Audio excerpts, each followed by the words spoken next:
Ya, selamat pagi, saudara-saudara. Assalamualaikum warahmatullahi wabarakatuh. Allahumma shalli ala Muhammad wa ala ali Muhammad. Ya, jadi sebenarnya begini teman-teman ya. Dulu kan saya pernah cerita tentang yang namanya reprogramming. Ini ada apa lagi nih, kok kenapa kok begitu? Gak tahu dah.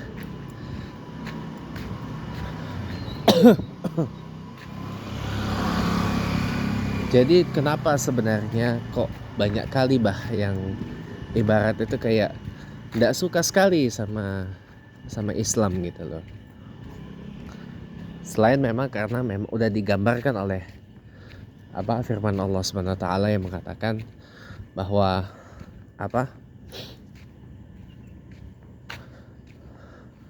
bahwa orang kafir, Nasrani dan Yahudi itu tidak akan suka dengan orang Islam sampai orang Islam itu mengikuti, ya bisa dikatakan agama mereka atau kemauan mereka. Tapi saya lebih senang menggunakan untuk memahami ayat tersebut itu mengikuti kemauan mereka, mengikuti kehendak mereka, mengikuti nafsu mereka. Ya bisa juga dikatakan mengikuti agama mereka, bisa juga.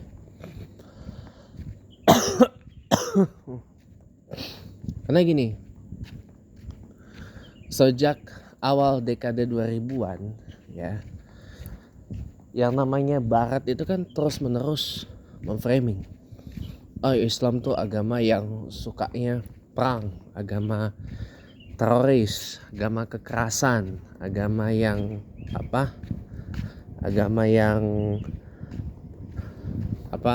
penuh dengan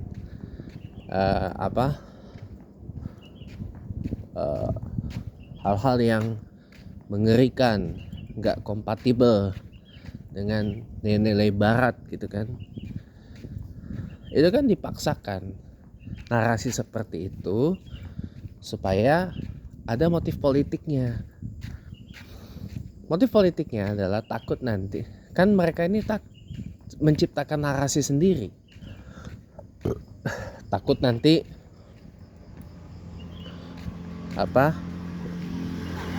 negara-negara Islam menjadi powerhouse, menjadi negara yang menguasai politik dan ekonomi dunia. Padahal pada kenyataannya memang gak ada yang begitu-gitu. Harus diakui, memang kita umat Islam pernah memiliki Kesultanan Utsmaniyah, Kekaisaran Utsmaniyah, Ottoman Empire, yang menjadi negara adikuasa, superpower selama beratus-ratus tahun lamanya, sampai akhirnya tumbang pada tahun 1923. Selama beratus-ratus tahun lamanya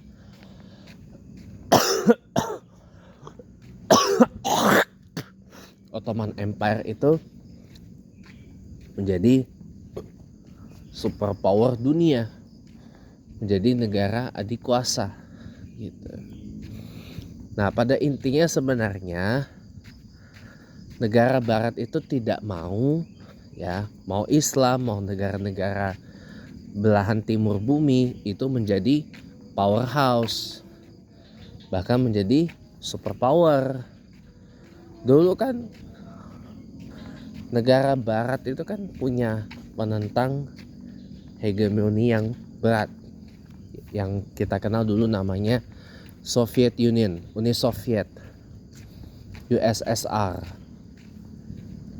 Republik Sosialis Uni Soviet, ya kan? Union of Soviet Socialist Republics, itu kan Uni Soviet, bubar kan tahun 91 gitu. Wah, itu cengkraman luar biasa itu pada masa Perang Dingin. Nah, sekarang dengan negara-negara yang menjadi penerus dari Soviet Republik itu, ya, beberapa membentuk namanya SCO, Shanghai Cooperation Organization. Tujuannya adalah untuk menyaingi blok barat. Nah, gitu. Jadi sebenarnya ada motif politik, karena sesungguhnya negara-negara barat itu tidak kepingin lagi ada kekuatan dari timur yang menjadi powerhouse. Makanya kan sekarang negara-negara barat, terutama Amerika Serikat ini kan begitu maksain kan narasi kejamnya terhadap Tiongkok, narasi kejamnya terhadap Rusia, narasi kejamnya terhadap Islam. Ini kan dipaksakan. Narasinya tuh harus seperti itu. Gak boleh ada narasi yang baik tentang 3 hal yang tadi saya sebutkan. Karena Barat itu takut hegemoni mereka diambil alih oleh 3 ini. Ini ada motif politik, teman-teman. Ada motif politik, ada motif ekonominya. Motif ekonominya adalah negara barat itu tidak ingin pengaruh kapitalisme mereka ini memudar. Gitu. Kan kita tahu sendiri, kapitalisme itu kan adalah sistem ekonomi yang kalau bahasa kasar saya adalah sistem ekonomi berdasar hukum rimba, law of the jungle, gitu loh. Siapa yang modalnya kuat, dia yang memenangkan pertarungan ekonomi. Siapa yang modalnya nggak kuat, dia ya kalah dalam pertarungan ekonomi. Itu kan hukum rimba sebenarnya. Kapitalisme itu tidak jauh berbeda dengan hukum rimba. Ya. Nah, Islam menawarkan sistem ekonomi yang lebih humanis daripada kapitalisme itu. Ada di tengah-tengah di antara sistem ekonomi komando yang terpusat di pemerintahan dan tidak juga kapital yang terlalu bergantung pada modal.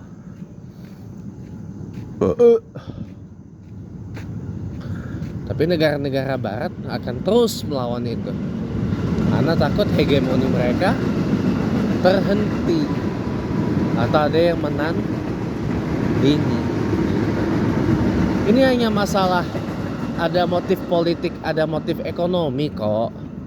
Jadi narasi-narasi jelek terhadap Islam itu dipaksakan supaya orang-orang itu tidak simpatik dengan Islam. Nah, kemarin ada yang baru mu'alaf, yang bekas Polycarpus dari Kristen, hobi menghujat Islam, diintimidasi, dihujat, dicaci maki apa segala macam, dipitnah apa segala macam gitu kan. Ya, mereka hanya bisa bermain seperti itu. Kenapa? Karena saya kasih tahu baik-baik. Ya. Karena takut hegemon itu mereka sama halnya kayak yang tadi saya sebutkan. Takut nanti hegemoni Kristen sebagai agama yang dianut oleh banyak penduduk dunia ini berakhir oleh Islam. Ini sebenarnya hanya masalah motif, masalah politik ekonomi kok, ya. Kalau masalah politiknya, takut nanti Kristen ini tidak berhegemoni lagi sebagai ajaran yang paling banyak nomor 1 dianut oleh penduduk dunia yang sudah 7 miliar jiwa ini. Kan Kristen data terakhir kan 2,2 sampai 2,3 miliar ya. Sementara Islam sendiri baru ada di nomor 2, 1,8 sampai 1,9 miliar jiwa penganutnya. Tapi disebutkan sebagai the fastest growing religion in the world, agama yang paling cepat berkembang di seluruh dunia. Nah itu, ini hanya masalah politik, masalah ekonomi. Takut nanti hegemoninya hilang, dan takut nanti para petinggi kekristenan itu tidak dapat yang namanya perpuluhan. Nah, jadilah mereka ini menjalankan misi misionarisasi itu dengan narasi ya 3, glory, God, gospel. Padahal sebenarnya ada yang lebih parah dari itu. Ya. Jadi mereka mengcover up dengan ini dan itu. Padahal sebenarnya tujuan mereka adalah untuk memurtadkan umat Islam. Gitu. Wah, banyak dah macam-macamnya. Karena takut. Nah, yang golongan irreligion, tidak beragama itu juga sama. Mereka juga punya misi sendiri. Tujuannya adalah untuk sama juga membantu Barat dalam mencegah bertumbuhnya Islam tanpa takut nanti. Kalau penduduk Islam ini dah sampai angka 2M, kalah hegemoninya. Ini hanya masalah pertarungan geopolitik kok. Sederhana aja.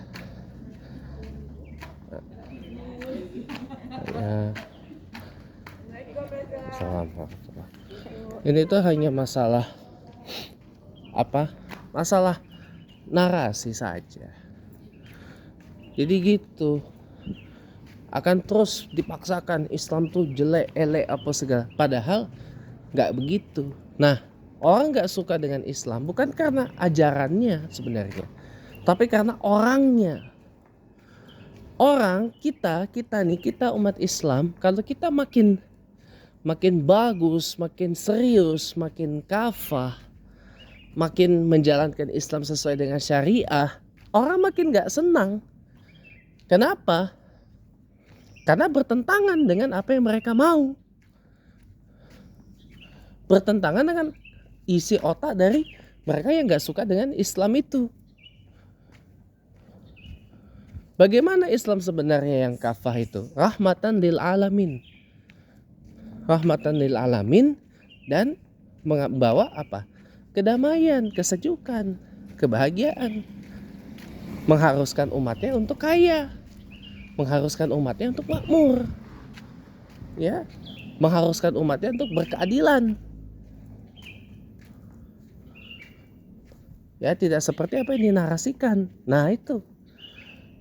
Lalu kalau orang menjalankan agama Islam ya dengan dalam tanda kutip ngasal-ngasal, tapi disebutnya di cover up-nya dengan luas, dengan fleksibel, dengan moderat dalam tanda kutip. Padahal wasatiyah itu tidak seperti itu pengertiannya.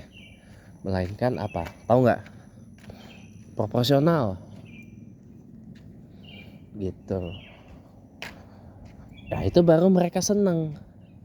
Kenapa? Sesuai dengan isi otaknya mereka. Isi otak mereka yang menginginkan Islam tuh seperti yang ada di dalam isi otaknya mereka gitu.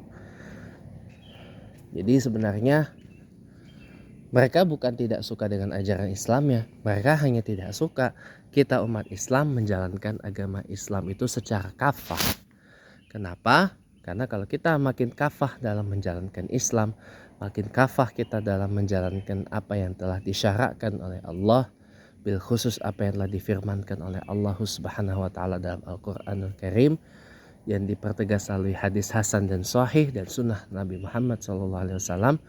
Ini hanya masalah mereka nanti mengatakan, wah ini tidak sesuai dengan apa yang ada di dalam isi otak para orang-orang yang tidak suka dengan Islam itu. Tapi memang itu perintah dari Allah, udkhulu fis-silmi kafah. Kalau kita beragama Islam, maka kita harus menjalankannya secara sungguh-sungguh dan serius, tidak bermain-main. Assalamualaikum warahmatullahi wabarakatuh.